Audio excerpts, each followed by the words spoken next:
অন্তর্বর্তী সরকারের অন্যতম উপদেষ্টা অধ্যাপক আসিফ নজরুল তিনি বিদেশে গিয়েছিলেন, যেটা আমরা সংবাদ মাধ্যমে দেখেছি, এবং সেখানে বিমানবন্দরে সম্ভবত তাকে একদল এই পতিত ফ্যাসিস্ট সরকারের যারা সমর্থক তারা সেখানে তাকে হেনস্থা করার চেষ্টা করেছে। তো এটা তারা সেই সব দেশে বসবাস করেছে। আওয়ামী লীগ তো একটা বড় দলই ছিল, তাদের তো অনেক সমর্থকরা আছে।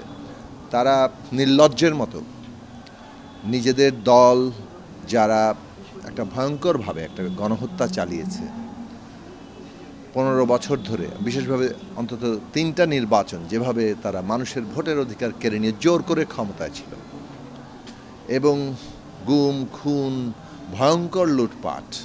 বাংলাদেশ ব্যাংকের গভর্নর জানিয়েছেন যে শেখ হাসিনার সহযোগীরা $17 বিলিয়ন সরিয়ে দিয়েছেন। তার এক খুব কাছের প্রতিষ্ঠান এসালমিদ সরিয়েছেন $10 বিলিয়ন। বিভিন্ন গবেষণায় এখানে উঠে আসছে যে প্রায় $100 বিলিয়ন পাচার হয়েছে। তো এই যে ভয়ঙ্কর লুটপাট, গুম খুন, হত্যাকাণ্ড, এবং সবশেষে জুলাই আগস্টে আমাদের সন্তানদের, ছাত্র শ্রমিক তরুণরা যেভাবে তাদেরকে হত্যা করা হয়েছে, শিশুদেরকে হত্যা করা হয়েছে, এইরকম একটি গণহত্যা চালিয়েছে। এবং শেষ পর্যন্ত তারা অনুতাপ করার বদলে তারা এসে এখন এই অন্তর্বর্তী সরকারের